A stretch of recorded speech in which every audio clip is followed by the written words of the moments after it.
SIR নিয়ে ধারাবাহিকভাবে আলোচনা চাওয়া হচ্ছে। সরকার কোনো অবস্থায় এসআইআর নিয়ে রাজি নয়। এই যে এসআইআর মানে হচ্ছে সাইলেন্ট ইনভিজিবল রিগিং।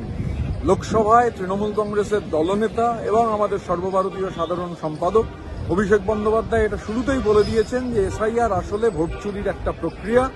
একদিকে যারা জেনুইন ভোটার তাদের নাম ডিলিট করে দেয়া, অন্যদিকে আইডেন্টিটি বেস ভেরিফিকেশনের মধ্যে দিয়ে ব্যাকডোরে এনআরসি করার যে অপচেষ্টা, এসআইআর দিয়ে তাই করার চেষ্টা হচ্ছে। টার্গেট হচ্ছে বাংলা, কারণ বাংলায় যেহেতু জননেত্রী মমতা বন্দ্যোপাধ্যায়ের নেতৃত্বে অশ্বমেধের ঘোড়া বিজেপির বারবার আটকে গেছে, বাংলা ওদের চোখের বালি, যে কারণে বাংলায় এসআইআর করার সমস্ত রকম প্রচেষ্টা, সমস্ত রকম প্রক্রিয়া ওরা চালাবে।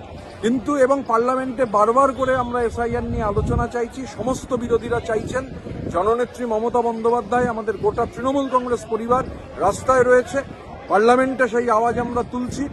এসআইআর ব্যাকডোর দিয়ে করে, এসআইআর আসলে ভোট চুরির এটা একটা এই যে সাইলেন্ট ইনভিজিবল রিগিং, এবং ওরা কোনো অবস্থায় গভর্নমেন্ট একটা ডিনায়াল মোডে রয়েছে এবং গভর্নমেন্ট কিছুতেই চায় না যে এসআইআর নিয়ে পার্লামেন্টের ফ্লোরে আলোচনা হোক।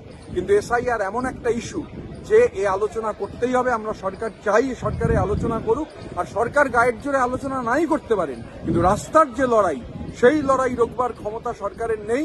জননেত্রী ইতিমধ্যেই বলে দিয়েছেন যে এসআইআর এর নামে একজনকেও বাংলার মাটিতে হ্যারাস করা যাবে না কোনো অবস্থাতে। আমরা বাংলায় এসআইআর এর নামে এই ভোট চুরি, ভোট লুটের বিজেপির যে ব্লুপ্রিন্ট, ইলেকশন কমিশনকে এজেন্ট হিসেবে ব্যবহার করে বাংলার মাটিতে, তা কিছুতেই হবে না। মমতা বন্দ্যোপাধ্যায়ের নেতৃত্বে, অভিষেক বন্দ্যোপাধ্যায়ের সেনাপতিত্বে পাহাড় থেকে সাগর অবধি বাংলা এই অপচেষ্টা রুখে দেবে।